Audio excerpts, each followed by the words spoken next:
नमस्कार मेरे प्यारे बच्चों, मैं हूं आपका अपना बीके सर। आज स्टार्ट करेंगे लीनियर इक्वेशन का नेक्स्ट पार्ट, यानी कि 21 से लेकर के 40 तक के क्वेश्चंस को। तो सबसे पहले पिछले क्लास में हम लोगों ने क्या क्या और डिस्कस किया था, एक बार शॉर्ट रिवीजन कर लेते हैं उन सारे पार्ट का। ठीक है, कहां से स्टार्ट किया था कि लीनियर इक्वेशन के जनरल फॉर्म से स्टार्ट किया था, यानी कि उसका मानक रूप क्या होता है। तो किसी भी linear equation in two variable का जो जनरल फॉर्म होगा that is a1x plus b1y plus c1 equals to 0, a2x plus b2y plus c2 equals to 0। Since हमारे पास दो इक्वेशन है इसलिए दोनों का a1 b1 c1 a2 b2 c2 दे रखा है। और एक बात जरूर इसके साथ में याद रखिएगा कि a1 और b1 या a2 और b2 साइमल्टेनियसली कभी भी शून्य के बराबर नहीं होंगे, ये जरूर ध्यान में रखना आपको। ठीक है, उसके बाद लीनियर इक्वेशन को सॉल्व करने के बेसिकली तीन मेथड होते हैं। एक पहला एलिमिनेशन मेथड, दूसरा सब्स्टिट्यूशन मेथड, तीसरा क्रॉस मल्टीप्लिकेशन मेथड। मेरे प्यारे बच्चों, क्रॉस मल्टीप्लिकेशन सिलेबस से रेशनलाइज यानी कि डिलीट हो चुका है। अब हमारे पास दो ही मेथड बचा हुआ है, एक एलिमिनेशन और एक सब्स्टिट्यूशन। यूजुअली कभी कभी सीबीएसई बोर्ड के पेपर में ऐसा भी आता है कि solve for x and y using elimination या सब्स्टिट्यूशन अलग अलग आ सकते हैं। ऐसा भी बहुत पहले कभी ऐसे एक दो बार क्वेश्चन पूछे गए हैं, लेकिन क्रॉस मल्टीप्लिकेशन जब था तब तो खास करके ऐसा प्रश्न आया करता था, लेकिन अब वो हट गया है। तो आप हो सकता है ऐसा चांस अब नहीं बनता है। तो अगर solve for x and y आता है ना, तो आप दोनों में से किसी भी मेथड को आप यूज कर सकते हो, वेदर इट इज एलिमिनेशन और सब्स्टिट्यूशन मेथड। यह बात तो क्लियर हो गया। चलिए, उसके बाद जो मोस्ट इंपॉर्टेंट पार्ट था, आपने देखा होगा कि टोटल जो हमने 20 क्वेश्चन डिस्कस करे थे उसमें करीब करीब 15 क्वेश्चन में एक ही पार्ट इन्वॉल्व हो रहा था, बार बार। वो क्या था? सॉल्वेबिलिटी ऑफ लीनियर इक्वेशन। और आज के सेशन में भी वही होना है, तो कुछ नया नहीं है। तो इससे आपको यह मान लेना है कि सीबीएसई बोर्ड 2025 या ऑनवर्ड उसके बाद के पेपर में एमसीक्यू में अगर कोई प्रश्न आता है तो मैक्सिमम जो चांस है, यानी कि मेरा मानना है कि 90 to 95% चांस है कि इसी पार्ट से पूछा जाएगा। तो अपने कॉन्सेप्ट को बिल्कुल क्लियर कर लीजिए। तो क्या देखा था कि कोई भी सॉल्यूशन यूनिक तब होगा जब a1 by a2 not equals to b1 by b2 होगा। और इस केस में जो ग्राफ का लुक होगा, ग्राफ का जो आउटलुक होगा, वो क्या होंगे? दोनों लाइन एक दूसरे को इंटरसेक्ट करेंगे और जिस पॉइंट पे मेरे बच्चों जो इंटरसेक्ट करते हैं वही उनका सॉल्यूशन कहा जाएगा। और कंडीशन आपको याद हो गया होगा कि a1 by a2 not equals to b1 by b2। ठीक है, और सेकेंड पार्ट है कि इसे हम कंसिस्टेंट भी कहते हैं। मैंने बताया था पिछले क्लास में कि जब सॉल्यूशन निकले तो कंसिस्टेंट, जब नहीं निकले तो इनकंसिस्टेंट। तो पहला पार्ट एक क्लियर हो गया। सेकंड जो कंडीशन था मेरे प्यारे बच्चों कि इनफाइनेटली मैनी सॉल्यूशन पे था, जहां पर कंडीशन क्या होल्ड करता है कि a1 by a2 equals to b1 by b2 equals to क्या है? c1 by c2। ठीक है, और यहां पर मेरे बच्चों ग्राफ का जो लुक होगा, ग्राफ देखने में कैसा लगेगा? तो एक ही लाइन के ऊपर क्या हो जाएगा? सेकेंड लाइन जो है ओवरलैप कर जाएगा। तो यहां जो मैं वर्ड यूज कर रहा हूं ओवरलैप, ये जरूर याद रखिएगा। डिपेंडेंट जरूर याद रखिएगा, कोइंसिडेंट जरूर याद रखिएगा। और since solution infinitely many solution निकल रहे हैं, इसलिए यहां भी क्या होगा? कंसिस्टेंट होगा। तो कंसिस्टेंट के दो केस होते हैं, यूनिक सॉल्यूशन के केस में जहां पर ग्राफ इंटरसेक्टिंग होता है, और ओवरलैपिंग यानी कि एक ही ग्राफ के ऊपर सेकंड लाइन जब को इंसिडेंट कर जाएगा, ओवरलैप कर जाएगा, डिपेंडेंट हो जाएगा, तो उस केस में भी हम कंसिस्टेंट का वर्ड यूज करते हैं। थर्ड पार्ट जो है कि सॉल्यूशन नहीं निकलेगा। नहीं निकलने का मतलब साफ साफ यह है कि दोनों लाइन एक दूसरे को कहीं भी नहीं मिलेंगे। जैसे रेलवे पटरी, रेलवे ट्रैक होता है कि कहीं भी लाइन नहीं मिलेंगे तो एक्सीडेंट हो जाएगा। तो जब एक्सीडेंट होगा तो यूनिक सॉल्यूशन हो गया। ठीक है, याद रखिएगा, या इनफाइनेटली मेनी सॉल्यूशन हो गया, यानी कि दोनों लाइन कहीं भी नहीं मिलेंगे।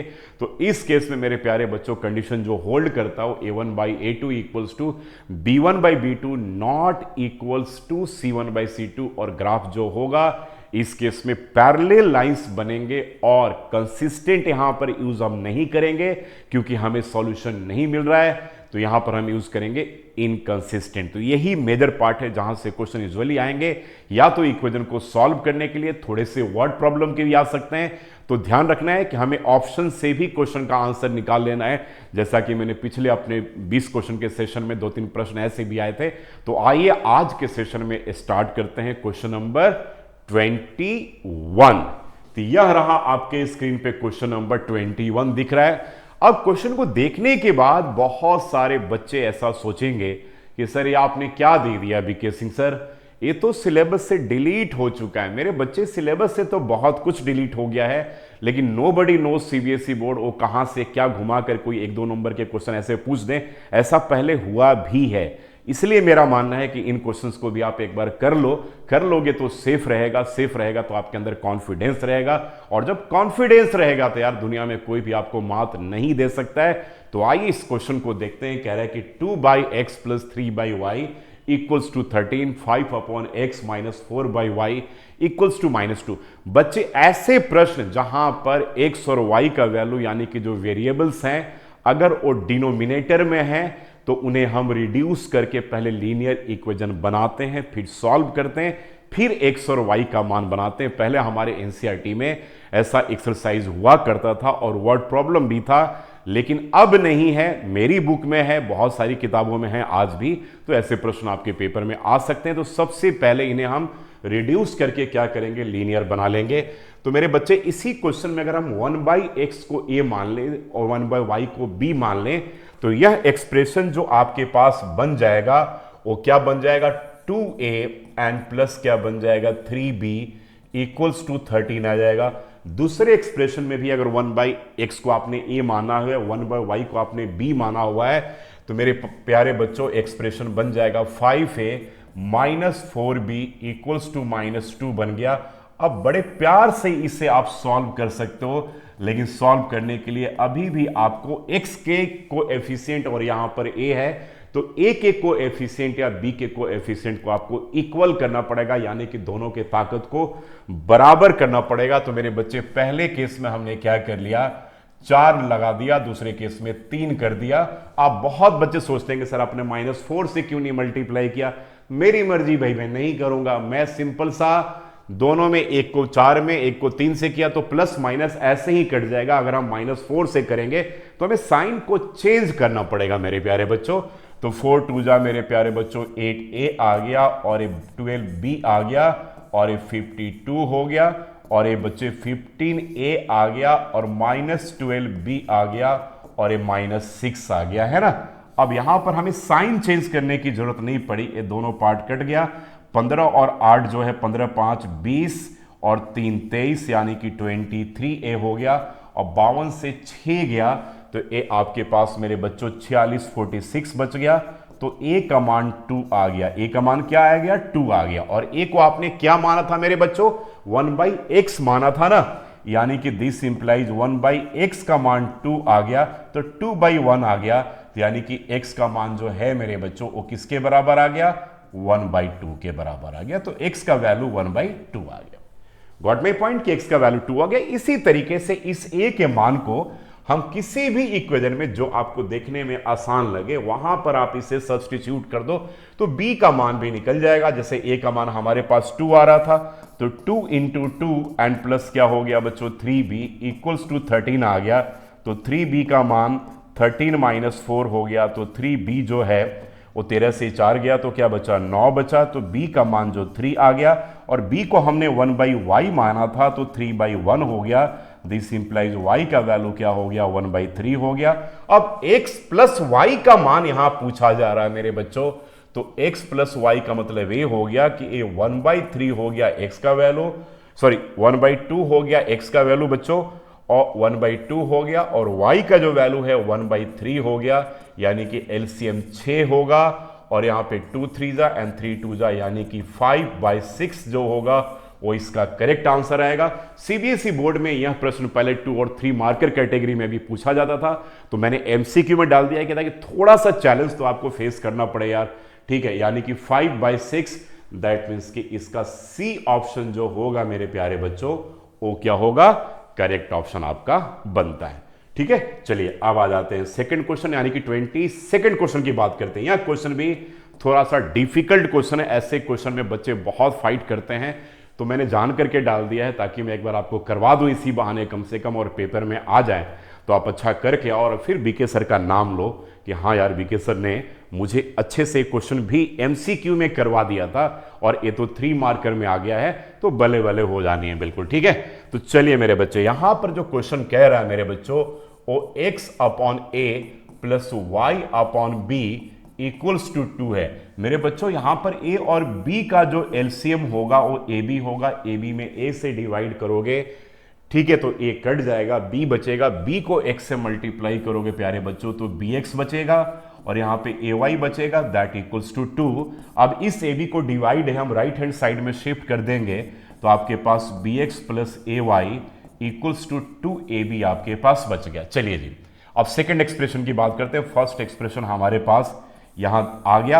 अब सेकंड में कह रहा है कि भाई सेकंड में हमारे पास है कि ax माइनस बी वाई। अच्छा, सेकंड तो डायरेक्ट दे ही रखा है तो कोई प्रॉब्लम वाली बात नहीं है। सेकंड में कह रहा है कि ax और कह रहा है कि minus b y and equals to a square और ए माइनस बी स्क्वायर के बराबर दे रखा। दो एक्सप्रेशन आपके पास मिल गया। अब देखिए दोनों जो है ना वो लीनियर इक्वेशन के जनरल फॉर्म पे आ चुके। जनरल फॉर्म क्या होता है? ax plus b y plus c equals to 0, या ax plus b y plus c equals to 0, या ax plus b y equals to. दो तरीके से आप किसी भी लीनियर इक्वेशन को आप लिखते हो। तो एक आपका दूसरा वाला फॉर्म है, यानी कि पहला टर्म x का कोएफिशिएंट होना चाहिए, दूसरा y का कोएफिशिएंट होना चाहिए, और तीसरा आपके पास क्या होना चाहिए? कांस्टेंट टर्म होना चाहिए। तो मेरे बच्चे अगर हम इस एक्सप्रेशन को यहां पे लिख लें, अब आपके पास देखो एक बन गया bx, ए आ गया ay इक्वल्स टू 2ab, आराम से करने हैं, और एक हमारे पास ax आ गया और ए माइनस बी वाई हो गया, and that equals to a square minus b square. इसको हमने फर्स्ट मान लिया बच्चों, इसको सेकंड मान लिया। और जैसे आप एलिमिनेशन मेथड यूज करते थे वही तरीका आपको अब यहां भी यूज करना है। नथिंग इज डिफरेंट हियर, यानी कि बिल्कुल सेम वही है। अगर मान लो कि x के कोएफिशिएंट को अगर आपको हटाना है, ठीक है, तो आप एक में x का कोएफिशिएंट b है और एक में a है, तो यानी कि ऑल्टरनेट मल्टीप्लिकेशन कर देंगे। इसको a के साथ कर दिया और इसको क्या किया हमने? b के साथ कर दिया। ठीक है, अब ऐसा करने के बाद हमारे पास बच्चों क्या बन गया? जरा देख लो, a के साथ किया तो बच्चों a b x आ गया और a स्क्वायर y आ गया। a को a से करोगे तो a स्क्वायर y आ गया, और 2ab को a से करोगे तो 2a स्क्वायर b आ गया। b को मल्टीप्लाई करोगे मेरे बच्चों तो ab x आएगा, माइनस b स्क्वायर y आएगा, और यहां पर अभी ब्रैकेट को ब्रेक अप नहीं करना, यानी कि इसको हम ऐसे ही छोड़ देंगे। अब तुम जब यहां पर साइन चेंज करोगे मेरे बच्चों तो यहां पर माइनस आ गया, यहां पर प्लस आ गया, और यहां पर माइनस के इक्वल आ गया। ठीक है, थोड़ा सा लेंदी क्वेश्चन, इसलिए मैं आपको प्रॉपर मेथड के अकॉर्डिंगली बता दे रहा हूं। अब चलो, अब देखो बच्चे यहां पर यह टर्म तो आपके पास कैंसिल हो गया है ना। अब तुम्हारे पास क्या बचेगा जरा उसको देखते हैं। अब हमारे पास बच्चों बच गया a square y and plus b square y equals to 2a square b और minus b under bracket a square minus b square, है ना। चलो यहां पर हमने y कॉमन ले लिया मेरे बच्चों, तो a square plus b square बचा, और यहां पे 2a स्क्वायर b और minus a square b and plus b cube बचा। चेक कर लो, यहां पर सिंप्लीफाई हो जाएगा। 2a स्क्वायर b से अगर 1a स्क्वायर b यानी कि 2 एप्पल से अगर हम 1 एप्पल को माइनस करते हैं तो 1 एप्पल बचेगा। तो यहां पर मेरे बच्चे a square b and plus b cube बच गया। अब फिर एक स्टेप आगे आते हैं, a square plus b square equals to, यहां पर हम क्या कॉमन ले लेंगे? b कॉमन ले लेंगे, तो a square plus b square बच जाएगा। ये दोनों कट जाएगा मेरे बच्चे, और y का जो वैल्यू है ना वो b के बराबर आ जाएगा। कितना आसान है बताओ, y का वैल्यू क्या आ गया? तो b के बराबर आ जाएगा। अब जरा एक बार ऑप्शन को हम देख भी लेते हैं। ठीक है, अब देखो भाई y का वैल्यू b आ गया। अब जरा ऑप्शन को हमें देखते रहना है। तो जब y का वैल्यू b आ गया तो x अपॉन y पूछ रहा है ना, तो यानी कि पहला a ऑप्शन इनकरेक्ट हो जाएगा, b भी इनकरेक्ट हो जाएगा। अब लेकिन c और d में दोनों में b है ना, तो इस केस में तुम क्या करोगे? आगे निकालना ही पड़ेगा भाई, हमारे पास कोई रास्ता है नहीं। तो चलो अब इस y की वैल्यू b को हम क्या करेंगे? फर्स्ट में पुट कर देते हैं मेरे बच्चे। तो इसको फर्स्ट में पुट कर दो। फर्स्ट इक्वेशन क्या था आपके पास? बोलो, bx प्लस ए वाई, देखो b x and plus a y equals to 2ab था, ठीक है। अब यहां पर बी एक्स और वाई की जगह बी है, तो यहां पर एक क्या हो जाएगा, A B equals to 2ab होगा मेरे बच्चों। तो b x equals to a b हो जाएगा और एक्स बी और बी कट जाएगा तो एक्स इक्वल्स टू ए हो जाएगा। यानी कि एक्स अपॉन वाई का जो वैल्यू है ना वो ए अपॉन बी के इक्वल आएगा। दैट मीन्स कि your correct option will be क्या होगा, सी होगा। अब आप सोच रहे होगे कि बीके सिंह सर इतना लेंदी क्वेश्चन क्या एमसीक्यू में आएगा? यूजुअली नहीं पूछा जाता है, लेकिन कभी अगर आ भी गया तो आप क्या करोगे, तो टोटल जितने भी एमसीक्यू क्वेश्चंस आएंगे उसमें से कुछ क्वेश्चंस तो ऐसा होता है जो आप देख करके जिसके एबीसीडी आप वहां पे टिक लगा दो, लेकिन कुछ क्वेश्चन ऐसे होते हैं जो आपको ट्रबल में डाल सकते हैं, लाइक ऐसे क्वेश्चन, ठीक है। चलिए, तो ऑप्शन मिल गया आपका correct. Now coming to the next question. अब अगला क्वेश्चन हमारे पास क्या कहता है बच्चों, देखो कह रहे हैं कि the angles of A triangle, ठीक है, एक्स वाई एंड 40 दे रखा है कि किसी भी ट्रायंगल का एंगल दे रखा, एक दे रखा एक्स, एक दे रखा वाई और एक दे रखा मेरे बच्चों 40 ए दे रखा है। The difference between the two angles x and y is 30 degree कह रहा है। कह रहे कि the difference between the two angles x and y is 30 degree. तो कह रहे कि भाई x प्लस वाई का वैल्यू क्या होगा। देखो यार एक बात बताओ, अब x प्लस वाई का वैल्यू पूछ रहा है, कह रहा है कि ट्रायंगल के तीनों एंगल गिवन है, तो बड़ा सिंपल सी बात है यार कि x प्लस वाई प्लस 40 जो होगा ना दैट इक्वल्स टू 180 डिग्री के इक्वल होगा। यानी कि x प्लस वाई जो होगा 140 डिग्री के बराबर होगा। बड़ा सिंपल सी बात है, x plus y 40 degree 140 degree के बराबर होगा। तो कह रहे हैं कि x प्लस वाई का वैल्यू क्या होगा। अच्छा, अब दोनों एंगल के बीच में कह रहे हैं कि डिफरेंस जो है, difference between the two angles x and y is, अब यहां पर क्या, देखो अभी यहां पर एक पार्ट और भी, आंसर तो आपका निकल गया यहां पे यार कि x प्लस वाई का जो मान होगा 140 डिग्री के बराबर होगा। अब थोड़ा कंफ्यूजन क्रिएट करने के लिए कह रहे हैं कि difference between the two angles x and y is 30 degree. देखो आंसर तो हमारे पास मिल गया यार, आंसर तो मैंने निकाल ही लिया कि 140 डिग्री होगा, दैट इज 140 डिग्री होगा। दैट मीन्स कि योर करेक्ट ऑप्शन जो होगा सी। लेकिन अगर पूछा जाए कि भाई वो एंगल क्या होगा, मान लो ऐसा भी क्वेश्चन में एक पार्ट में आगे और ऐड कर दूं 2 और 3 मार्क करके क्वेश्चन में कि also find the measurement of angle x and angle y, है ना। यहां तो एक्स प्लस वाई दे रखा तो आपने फटाफट निकाल लिया।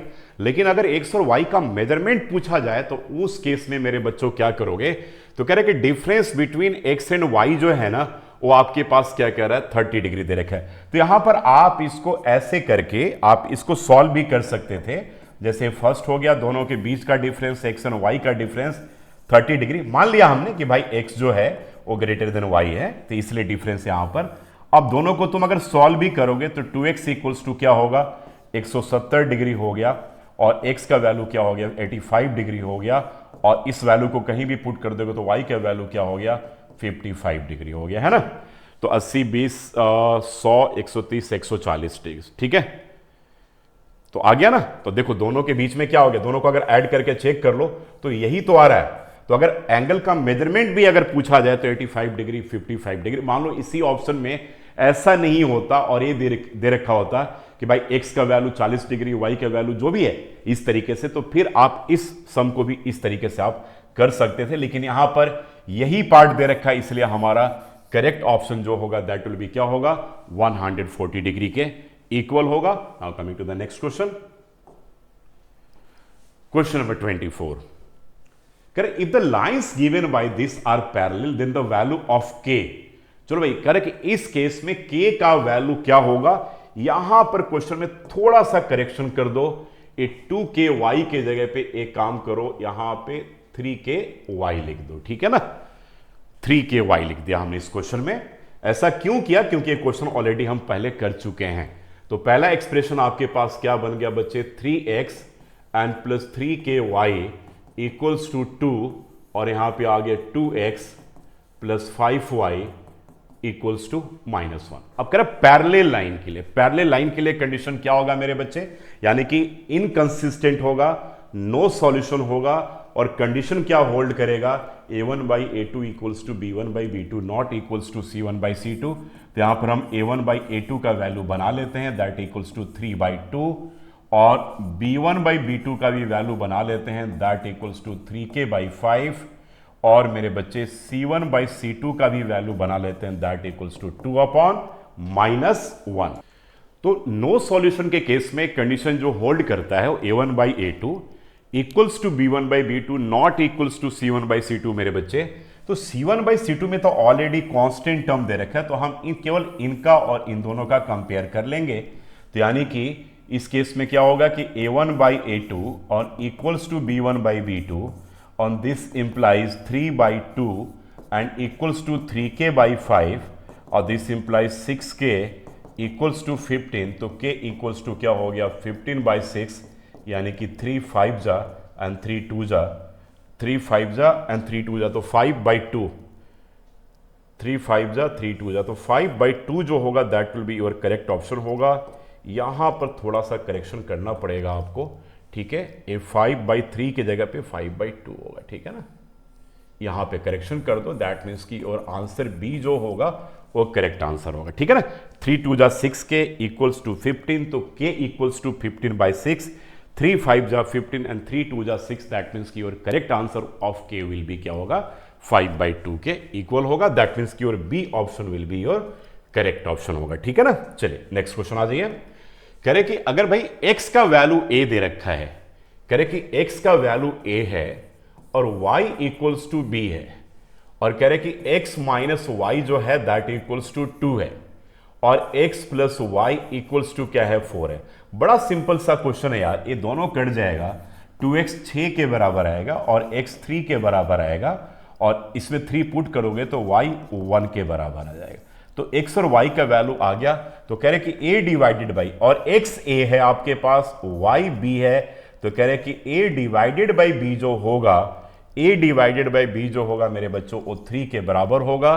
दैट मीन्स कि योर करेक्ट ऑप्शन जो यहां पर हो गया वो आपका डी करेक्ट ऑप्शन हो गया, यानी कि डी इसका करेक्ट आंसर होगा, ठीक है ना। बड़ा सिंपल सा था लीनियर इक्वेशन, फटाफट इसको, क्योंकि हमें एमसीक्यू में है तो ज्यादा लैंग्वेज लिखने की जरूरत तो है नहीं, तो फटाफट आप इसे सॉल्व कर लीजिए।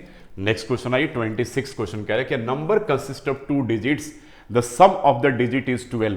क्या कह रहा है बेटा, the sum of the digit is 12। कह रहे कि सम ऑफ द डिजिट मतलब कि x प्लस वाई का जो मान है ना 12 के बराबर है ना। सम ऑफ द डिजिट इज 12। अब देखो 6 और 3 तो 9 होता है, तो ठीक है, और 6 और 8 आपके पास 14 होता है। तो भाई पहला ऑप्शन तो इनकरेक्ट है, सेकेंड ऑप्शन भी करेक्ट है। 9 और 3 12 होता है, और 3 और 9 12 होता है, यानी कि यहां पर दो ऑप्शन को तो हमने ऐसे ही रिजेक्ट कर दिया। अब हमारे पास जो रास्ता बच रहा है, और किसमें बच रहा है, सी और डी के केस में बच रहा है। अब आगे आते हैं। The sum of the digits is 12 and the units digit when divided by, देखो जरा ध्यान से भाई, करें कि units digit when divided by the tens digit. तो मेरे बच्चे इस वाले नंबर में यूनिट हम इसको मान लेंगे, इसको क्या मान लेंगे, यूनिट्स डिजिट बच्चे, ठीक है ना, और इसको मान लेंगे टेंस डिजिट, टेंस डिजिट। तो कह रहे कि जब यूनिट डिजिट जब है, यूनिट डिजिट को जब हम क्या करते हैं divided by the tens digit, तो कह रहे कि रिजल्ट 3 आता है। तो रिजल्ट क्या आएगा आपके पास 3 आएगा। अब जरा देखो, अब भाई हमने ऑप्शन ए को तो रिजेक्ट कर दिया, ऑप्शन बी को भी रिजेक्ट कर दिया, अब दो ऑप्शन बचता है ना, एक 93 और एक 39। तो कह रहे कि जब यूनिट्स डिजिट देख लो, अब मान लो कि इसका सी वाले ऑप्शन में चेक करो, यूनिट डिजिट क्या होगा 3, टेंस डिजिट क्या होगा 9। तो जब 3 में 9 को डिवाइड करोगे तब तो 1/3 बचेगा, दैट मीन्स कि आंसर तो करेक्ट होगा नहीं। अब डी वाले ऑप्शन में आ जाओ, वंस प्लेस पे क्या है 9 है ना, और टेंस प्लेस पे क्या है 3, यानी कि अब इस केस में जब आप 9 को 3 से डिवाइड करोगे, 9 को जब आप 3 से डिवाइड करोगे, तो in that case your result will be क्या होगा, रिजल्ट विल बी क्या होगा 3। दैट मीन्स कि आपका करेक्ट ऑप्शन क्या हो गया डी। तो यहां पर आंसर डी हमने फटाफट निकाल लिया, हमें सॉल्व करने की जरूरत नहीं पड़ी, है ना। तो क्वेश्चन के लैंग्वेज को समझ लो, पहले दो ऑप्शन हटा दिया, दो ऑप्शन बचा।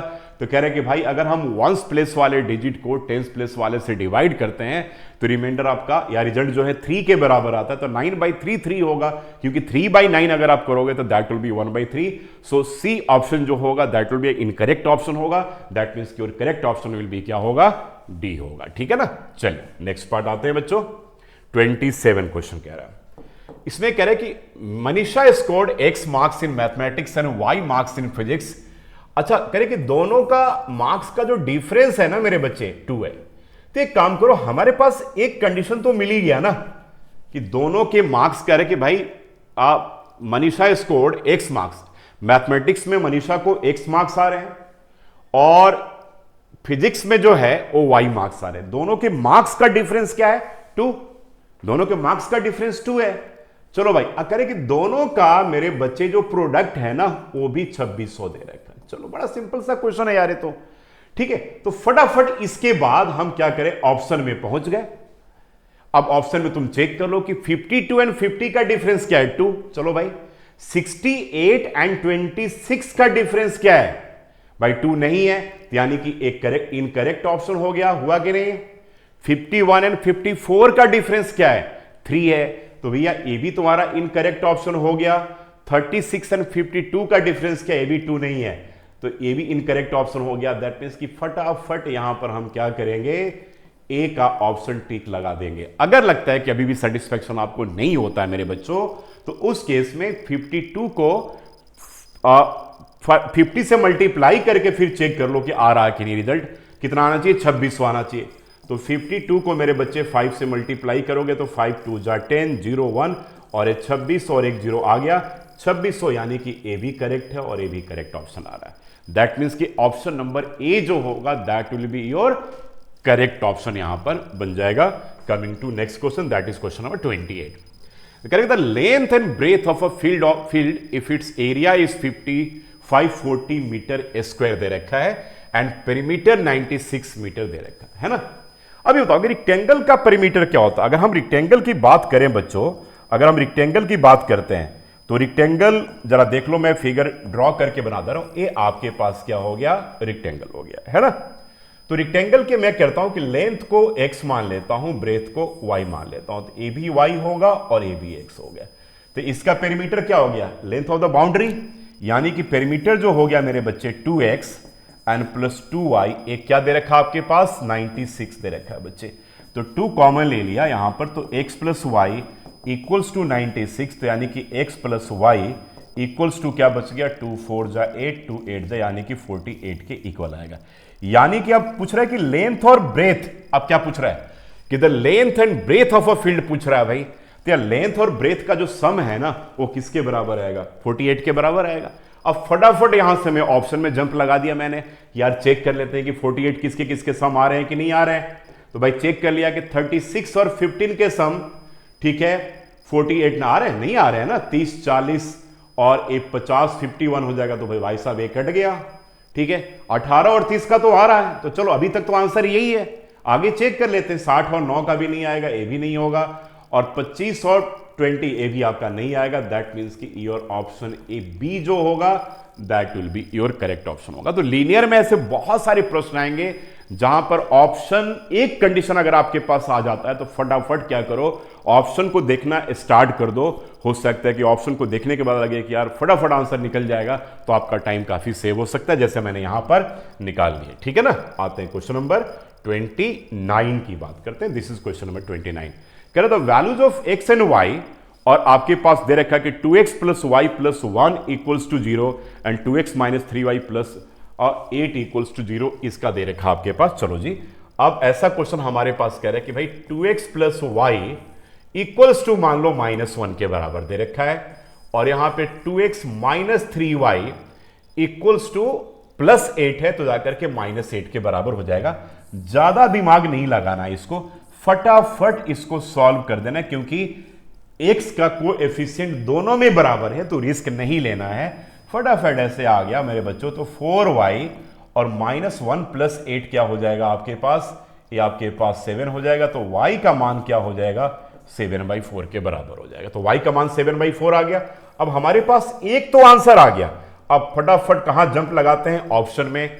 7/4 यहां नहीं है, कट जाएगा, यहां नहीं है, कट जाएगा, यहां नहीं है, कट जाएगा, ए में है। दैट मीन्स कि योर आंसर ए जो होगा that will be your correct option आपका बन जाएगा। क्या देखा आपने कि एक वैल्यू निकाल करके सीधा ऑप्शन में जंप लगाना है और चेक कर लेना है कि क्या है। अगर लगता है कि 2 का, अगर मान लो यहां पर 7/4 यहां तो एक ही में था, अगर 2 में होता या 3 में होता तब क्या करते, तो उस केस में हमें x का वैल्यू भी निकाल करके चेक करना पड़ता, लेकिन यहां पे नहीं है, तो ऐसा भी तो चांस है ना कि एक ही में हो 3 में नहीं हो, तो उस केस में तुम क्या करोगे, फटाफट जंप लगाओ ऑप्शन में और करेक्ट आंसर को आप निकाल लो मेरे बच्चे। ठीक है, अब आ जाते हैं 30th क्वेश्चन में।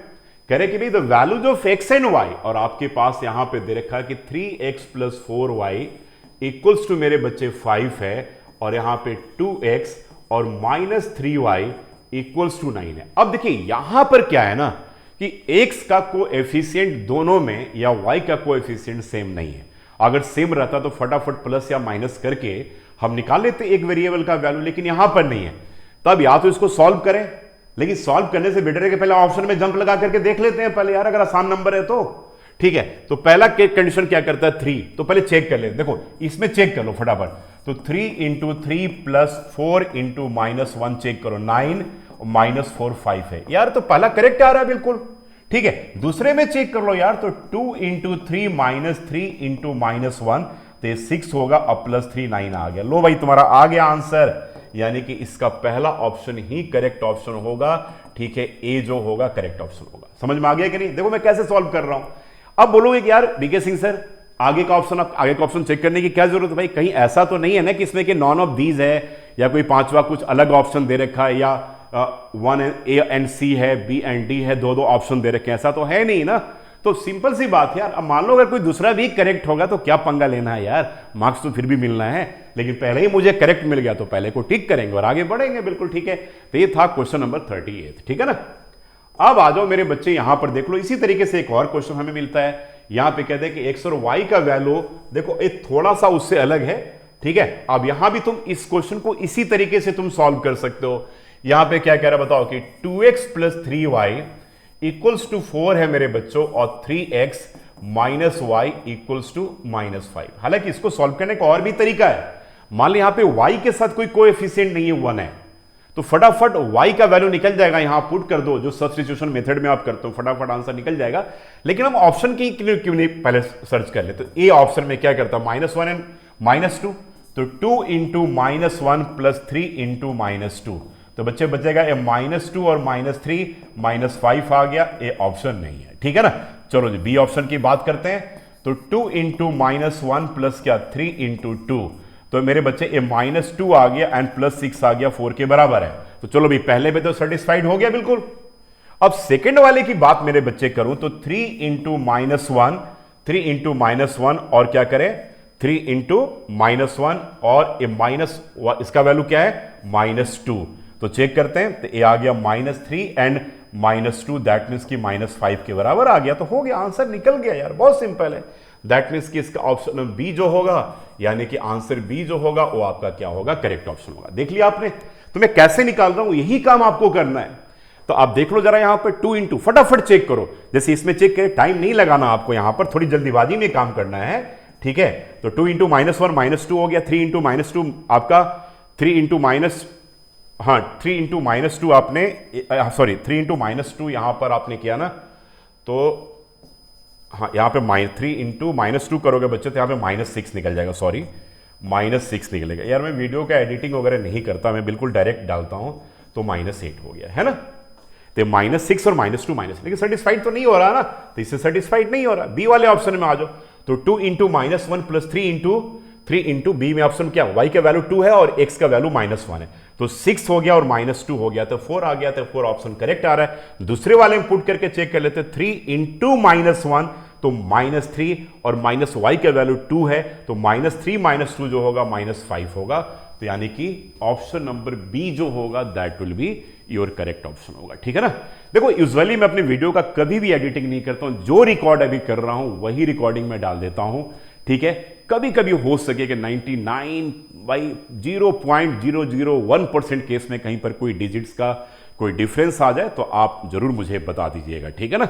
चलिए 31 के बाद नाउ कमिंग टू 32 आते हैं क्वेश्चन नंबर में। 32nd क्वेश्चन में क्या कहता है मेरे बच्चे कि जैसे 2x - 5y इक्वल्स टू -4 है, और यहां पर कह रहे हैं कि 2x and +y equals to 8 है। ऐसा मैंने 3-4 क्वेश्चन इसलिए दिए हैं कि थोड़ा सा आप अपने हैबिट बना लो कि अगर पेपर में आता तो कैसे जल्दी से इस क्वेश्चन को करेंगे। पहले वैल्यू में 1 and 2 है, देखो तो 1 and 2 है, तो यानी कि 2 into 1 minus 5 into 2, तो भाई 2 से 10 जाएगा, 2 से 10 जाएगा तो बचेगा नहीं, फटाफट इनकरेक्ट हो गया।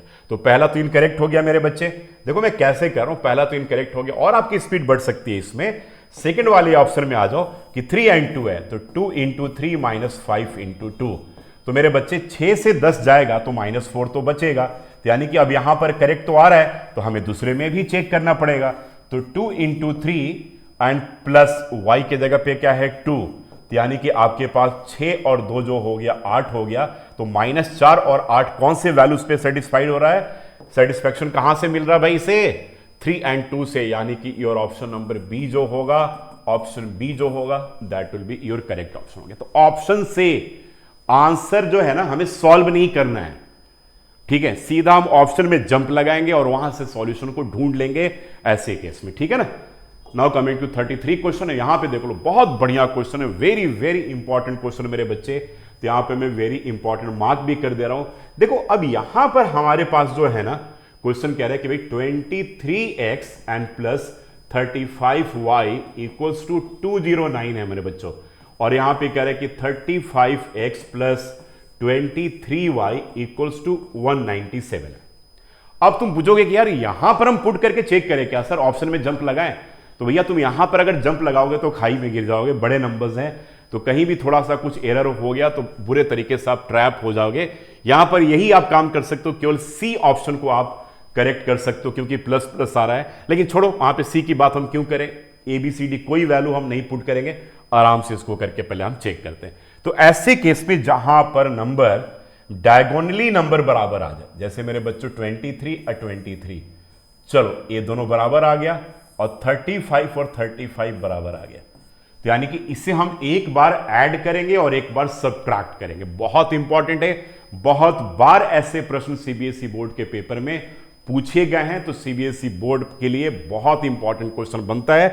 अब आप क्या करो, सीधा इसको आप एक काम करो, 35 प्लस 23, तो ये क्या हो गया मेरे बच्चे 58x, और ये क्या हो गया 58y, हो गया कि नहीं, 30 50 55 और 58, और ये आपके पास ऐड कर रहे हैं, तो आपके पास क्या बच गया, 9 और 7 क्या हो गया 10 16 6, ठीक है, एक हो गया, तो 9 सुन 1 2 1 3 406 हो गया, है ना, 406 हुआ कि नहीं, 200 300 और 400 हो गया, और 406 हो गया, ठीक है ना, तो 406 आ गया। अब 58 में जरा देखो, ऐसा जब भी आएगा ना आपके पेपर में तो हमेशा एक कॉमन टर्म्स आएंगे, यानी कि जो आप यहां पर लेफ्ट हैंड साइड में कॉमन लोगे वो राइट वाले को 100% डिवाइड करेगा। ऐसा कभी फ्रैक्शन में आ जाए नहीं एग्जैक्टली डिवाइड करे तो एक बार अपने आप जो आपका जो आप चेक कर लीजिएगा कि आपका कहीं पर करने का तरीका तो कहीं पर आपका गलत नहीं हुआ है, बिल्कुल ठीक है ना। तो अपने मेथड को आप एक बार चेक कर लीजिए। तो बच्चों यहां पर 58 आ गया और x plus y equals to 406 होगा, तो x प्लस वाई जो है ना बेटा वो 7 के बराबर आ जाएगा। x प्लस वाई किसके बराबर आएगा, 7 के बराबर आ जाएगा, ठीक है। 58 आप करके चेक कर लो यार, 58 7 जा, अगर टेबल नहीं भी याद हो, 8 7 जा 56, 6 हो गया, 5 कैरी किया 35 और 5 क्या हो गया 40, यानी कि 406 के बराबर आ गया, है ना। तो चलो 406 के बराबर आ गया x प्लस वाई। अब क्या अगला हम सॉल्व करें, तो बिल्कुल सॉल्व करने की जरूरत नहीं है, पहले ऑप्शन में जंप लगाते हैं। अब मैं ऑप्शन में जंप लगा लिया यार, अब ऑप्शन में जंप लगा क्या, दो नंबर दोनों का सम 7 किस में है, तो भाई एक तो ए में है, तो चलो भाई ए तो आपका करेक्ट हो रहा है, यहां पर नहीं है तो नहीं होगा, ए भी नहीं होगा, ए भी नहीं होगा, तो सीधा आंसर आपके पास ए आंसर मिल गया। अगर मान लो कि 2 में अगर यहां पर 3 और 4 होता और यहां पर 5 और 2 होता तब हमें आगे काम करना पड़ता, लेकिन ऐसा नहीं है यहां पर, तो हमें आगे करने की क्या जरूरत है, यानी कि दोनों का सम 7 है, तो हम क्या करेंगे 3 और 4 में टिक लगाएंगे। दैट मींस कि योर ऑप्शन नंबर ए जो होगा that will be your correct option यहां पर बन जाता है, ठीक है ना। चलो जी अब 34th क्वेश्चन में आ जाओ। 34th क्वेश्चन क्या कहता है, फ्रैक्शन बिकम्स 1/3। चलो ये वर्ड प्रॉब्लम का क्वेश्चन है, सिंपल है, टेंशन नहीं लेना है। कह रहे भाई कि एक फ्रैक्शन 1/3 बन जाता है अगर if 2 is added to both numerator and denominator. अगर न्यूमरेटर और डिनोमिनेटर दोनों में हम क्या करते हैं 2 को ऐड कर देते हैं, तो सीधा इक्वेशन बनेगा यहां पे 3x and plus 6 equals to y plus 2, थोड़ा फास्ट में काम कर रहा हूं तो 3x minus Y equals to क्या बन जाएगा, -4 के बराबर बन जाएगा। ठीक है, बन गया। दूसरे केस में क्या कह रहा है कि 3 is added to both numerator and denominator, it becomes 2/5। तो कह रहे कि अगर हम 3 ऐड करते हैं न्यूमरेटर और डिनोमिनेटर में तो एक क्या बन जाता है बच्चे, 2/5 बन जाता है। दैट मीन्स यहां पर कि 5x एंड प्लस 15, 5x देखो डायरेक्ट मल्टीप्लाई कर रहा हूं, 5x प्लस 15 इक्वल्स टू यहां पर बन जाएगा 2y एंड प्लस क्या बन जाएगा 6। तो यहां पर जो आ गया मेरे बच्चे 5x और माइनस 2y, 6 से 15 जाएगा। ठीक है भाई, 5x माइनस 2y कर दिया, 15 को राइट में शिफ्ट कर दिया तो 6 माइनस 15 इक्वल्स टू -9। अब आपके पास दो इक्वेशन आ गए, इन दोनों इक्वेशन को सॉल्व करके फिर आप फ्रैक्शन की वैल्यू को फाइंड कर लो। चलो जी, पहला तुम्हारे पास क्या था कि 3x minus Y equals to -4 और यहां पर 5x minus 2y equals to -9। ये आपके पास फर्स्ट है, ये आपके पास सेकंड है। तो सीधा हम इसको 2 से मल्टीप्लाई कर देते हैं मेरे बच्चों। तो यहां पर होगा 3 2 जा 6x माइनस 2y और ये -8 और यहां पर आ गया 5x और ये -2y और इक्वल्स टू -9। अब साइन को चेंज कर दो, माइनस प्लस और प्लस, एक कट गया, 6 से 5 गया तो एक बचा तो x, तो 8x इक्वल्स टू 1 आ गया। चेक करो, अब x तो हमें 1 मिल गया। अब क्या करेंगे, ऑप्शन में जंप लगाएंगे, है ना। अब चेक करते हैं कि भाई फ्रैक्शन में तो x न्यूमरेटर है, y डिनोमिनेटर है, ये तो क्लियर है। तो चेक करते हैं न्यूमरेटर में कहीं पर 1 दिख रहा है क्या, तो भाई 2 में तो नहीं दिखा, तो भैया ये तुम्हारा इनकरेक्ट ऑप्शन हो गया। इसमें भी नहीं दिखा, इसमें दिख गया यार, तो आंसर सी जो होगा that will be your correct option होगा। आप तुम निकाल करके चेक कर सकते हो कि उस केस में, सी वाले केस में y का जो वैल्यू आएगा दैट विल बी 7 आएगा। अगर आपको विश्वास नहीं है तो मैं पुट करके चेक करके दिखा दे रहा हूं। x तुम्हारे पास क्या 1 आया, तो यानी कि इसी में पुट कर दो, इस वाले वैल्यू में पुट कर दो। तो इस वाले वैल्यू में पुट करके चेक करो कि अब तुम्हारे पास क्या आ रहा है, तो 3 × 1 और -y और इक्वल्स टू -4, तो ये -3 माइनस वाई इक्वल्स टू -4, तो -y -3 प्लस वाई ना, -3 वाई के जगह पे आप क्या करोगे, -3 x के जगह पे 1 है ना, तो 3 x के जगह पे 1 है बेटा, तो 1 पुट करना है, यहां पर हमने गलत पुट कर दिया। चलो, तो 3 इंटू क्या पुट करो यहां पे 1, अब -y इक्वल्स टू -4, तो ये पॉजिटिव 3 रहेगा, जब इधर जाएगा तो -7 हो जाएगा ना, तो -y इक्वल्स टू -7, तो y इक्वल्स टू क्या हो जाएगा, 7 का वैल्यू हो जाएगा। चेक कर लो y तुम्हारे पास क्या आ रहा है, 7 आ रहा है। दैट मीन्स कि सी ऑप्शन जो होगा that will be your correct option होगा। Now coming to the 35th question, 35वें क्वेश्चन में चेक करते हैं कि क्या कह रहा है भाई, कि for what value of b, कह रहे कि b के किस मान के लिए, आपके पास बढ़िया क्वेश्चन है, 3, b जो है, ठीक है, line represented by 2x minus 3y equals to 5। तो भाई देखो 3, b का मतलब क्या हो गया कि 3, b जो है ना, इस इक्वेशन का सॉल्यूशन दे रखा है। सॉल्यूशन बोले तो x के जगह पे 3 पुट करो, y के जगह पे b पुट करो, तो यानी कि 2 इंटू यहां पे 3 पुट किया और 3 इंटू b पुट किया, दैट इक्वल्स टू 5। तो ये आपके पास 6 माइनस 3b इक्वल्स टू 5, तो -3b इक्वल्स टू 5 -6 -1, तो कट गया, यानी कि b का जो वैल्यू आएगा बच्चे 1/3 के इक्वल आएगा। तो 1/3 जो है वो आपका ऑप्शन नंबर बी जो है ये आपका करेक्ट ऑप्शन है। और ऐसा क्वेश्चन तो आपको क्लास 9th में भी आपने पढ़ा होगा, तो 9th वाला पार्ट आपके पास यहां दिख रहा है। चलो अगला क्वेश्चन करें, the values of x and y, same उसी टाइप का क्वेश्चन हो गया। मेरे बच्चे जो बताया था कि बहुत इंपॉर्टेंट क्वेश्चन है, तो 99x plus 101y equals to 499 है, और यहां पे 101x and plus 99y equals to 501 है। चेक कीजिएगा कैसे पहचानेंगे, एक तो बड़े नंबर्स हैं भाई, और नंबर्स डायगोनली बराबर दिख रहे हैं, यानी कि ए ऐसे इक्वल दिख रहा है, और यहां पे ये दोनों क्या दिख रहे हैं, इक्वल दिख रहे हैं, तो पहचान में आ जाएगा हमें। तो अब चलो दोनों को ऐड कर दो, तो ए आपके पास आएगा 200x, ए आ जाएगा 200y, और ए आ जाएगा 1000, है ना। दोनों में 200 कॉमन निकल गया मेरे बच्चे, तो x plus y equals to 1000 आ गया, और x प्लस वाई किसके बराबर आएगा, 5 के बराबर आ गया। ऑप्शन में जंप लगाओ, चेक करो कि किन दो नंबर्स का सम जो है 5 के इक्वल आ रहा है। तो पहले में चेक करा कि 3 and 2 भाई, तो एक तो आंसर अभी दिख गया, 5 and 6 5 के बराबर नहीं आएगा, -3 and 2 भी 5 के बराबर नहीं आएगा, -3 -2 -5 के बराबर आएगा। तो यार फटाफट यहां पर टिक लगाया, ऑप्शन नंबर ए जो होगा that will be your correct option होगा। लेकिन यही क्वेश्चन अगर 3 मार्कर कैटेगरी में पूछा जाए तो एक बार इसे आप सब्ट्रैक्ट करेंगे, फिर 2 इक्वेशन आपको मिल जाएगा, फिर दोनों को सॉल्व करके एलिमिनेशन से या सब्स्टिट्यूशन से एक्स एंड वाई की वैल्यू को हम क्या करेंगे, फाइंड कर लेंगे। ठीक है, now coming to 37th question, कहते हैं for what value of k the system of equation has no solution, किस के किस वैल्यू के लिए मेरे बच्चे। तो यहां पर देख लो, तुम्हारे पास कह रहा है कि kx plus 3y, kx plus 3y and equals to k minus 2। थोड़ा सा टफ क्वेश्चन, ध्यान दीजिएगा। और यहां पे 12x and plus ky equals to k। मैं आपको अच्छे से समझा दे रहा हूं क्योंकि क्वेश्चन आपका 2 to 3 मार्कर कैटेगरी में भी पेपर में पूछा जा सकता है। तो नो सॉल्यूशन के लिए पूछ रहा है।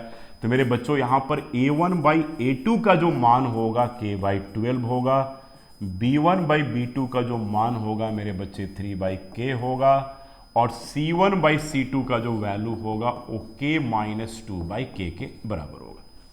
ठीक है, चलो जी।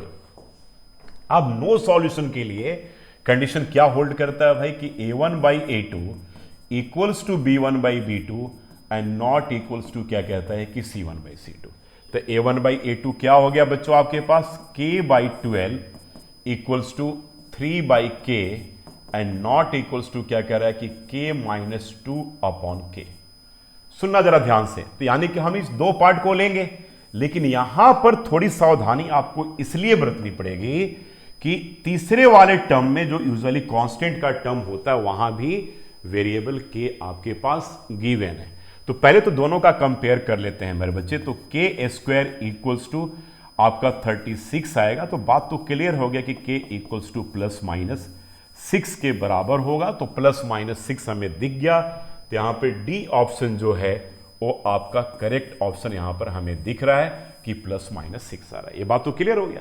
लेकिन मान लो कि अगर आपको अगर 2-3 मार्कर क्वेश्चन में आता तो उस केस में आपको एक बार पुट करके चेक करना पड़ता कि क्या आपका करेक्ट आंसर होगा। तो यहां पर +-6 का मतलब क्या हो गया कि +6 भी हो सकता है के का वैल्यू और -6 भी हो सकता है ना। तो एक काम करो, पहले +6 यहां पर पुट करो। तो 6 पुट करोगे तो 6/12 1/2, कि 6 पुट करोगे तो 1/2 पक्का, बिल्कुल दोनों बराबर है क्योंकि a1/a2 इक्वल्स टू b1/b2 होता है। ये बराबर नहीं होना चाहिए 6 पुट करने के बाद, क्योंकि c1/c2 not equals to a1/a2 equals to b1/b2। तो यहां पे 6 पुट करो, 6 से 2 गया तो क्या बचा 4 डिवाइडेड बाई फिर 6 करोगे तो 2/3। तो पक्का है कि +6 तो 100% कंफर्म्ड आंसर आपका बनता है क्योंकि कंडीशन को सेटिस्फाई करता है। अब अगर हम -6 को पुट करें मेरे बच्चे तो k -6 पुट करो तो -6/12 -1/2 होगा। यहां भी करोगे तो -1/2 होगा। पक्का है कि भाई a1/a2 b1/b2 के बराबर है। अब यहां पर c1/c2 के बराबर वो नहीं होना चाहिए।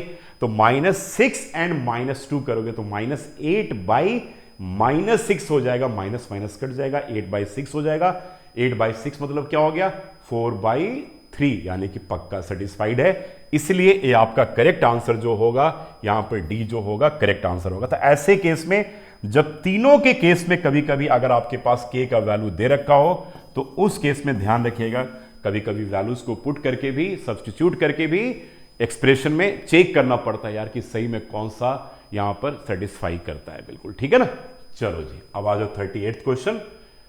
करें what is the point of intersection of the lines 3x + 7y equals to 12 and x axis. बहुत बढ़िया क्वेश्चन है यार, ये देखो, और ये बहुत बेसिक सा क्वेश्चन है। कह रहे कि 3x + 7y इक्वल्स टू 12।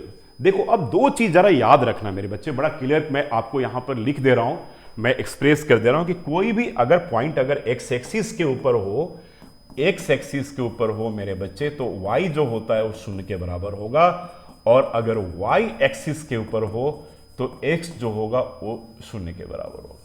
तो कह रहे कि x एक्सिस कह रहा है, जब x एक्सिस कह रहा है मतलब कि यहां पर इस केस में y का जो मान होगा वो 0 के बराबर होगा। तो यानी कि 3x प्लस क्या हो गया 7 इंटू 0 इक्वल्स टू 12 हो जाएगा। तो 3x इक्वल्स टू 12 हो जाएगा तो x इक्वल्स टू 4 हो जाएगा, यानी कि जो पॉइंट होगा 4 और y तो 0 होगा, 4,0 होगा।